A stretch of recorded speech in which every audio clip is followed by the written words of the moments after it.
Allah created you from a piece of sperm. So don't be fooled now, because mashallah now you got some money in your pocket. Or maybe now, you drive a nice pretty car. Allah says, I created you from a piece of sperm. Your beginning was a nutfah. Yes, my brother. For those of you who have pride and arrogance in their hearts. For those of you who think that Allah owes them something. For those of you who feel like I don't have time for Allah. My brother, there was a point in time you were nothing. Then from nothing, you were a piece of sperm. Forgive me for the language, but if I can't speak the truth, then what am I here for? You were a piece of sperm. If you were on the floor, I challenge anyone in this room if they would have picked you up. You were that, whether you like it or not. Allah says, I created you from a piece of sperm. In 3 layers of darkness in the womb, in the stomach of your mother, I created you. I fashioned you. I sustained you. Where was your family then? Where was your money then? Where was your car then? Where were your girlfriends then? Where was your Facebook then? When I created you, you were nothing. Where were these things that have taken you away from me? These things that have taken you away from me, where were they then?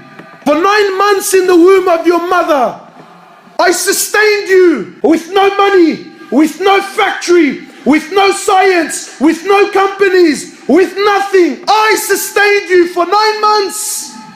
For 9 months in the womb of your mother. Who taught you to swim in water? Who? What school? Who taught you to swim in water for 9 months?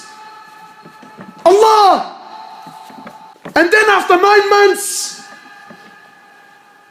for you, Allah made the impossible possible. Allah made the impossible possible for you to come into this world. I mean, you tell me, how does something like this come out of a womb like this? Yet Allah made it possible so you can come into this world. You came naked, barefooted, uncircumcised. You had hands, but you couldn't grab. You had legs, but you couldn't walk. You had a mouth, but you couldn't eat. Who looked after you then, man? Who sustained you then? In the breast of your mother, that till this day, with all their science, and all their knowledge, and all their know-how, and all their resources, and all their ability and money, to produce a formula that is half as good as the milk that Allah put in the breast of your mother, they still can't produce. Yet Allah put that in the breast of your mother. For who? Who paid for that? Who asked for it? In summer, He made it cool. In winter, He made it warm for you. Who did that for you, man? Who watched over you every night? Who put the mercy and the love in the heart of a human being to be there for your every need? You had legs that couldn't walk, Allah allowed you to walk. You had hands that couldn't grab, Allah allowed you to grab. You had a mouth you couldn't eat, Allah allowed teeth to grow. Allah taught you. Every beat of your heart seeks permission from Allah. Did Allah ever say no once to it?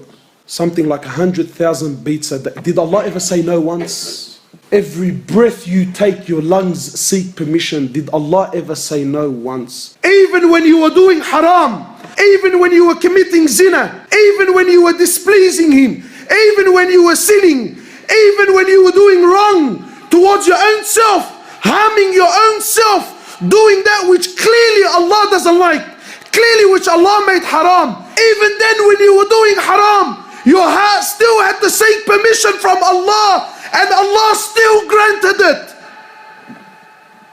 Today, brothers don't talk to brothers because of one mistake.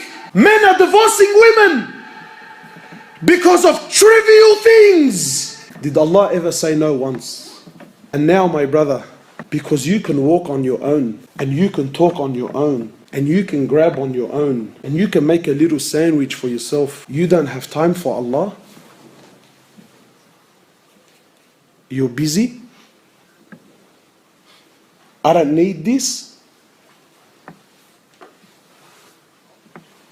Is this how we thank Allah?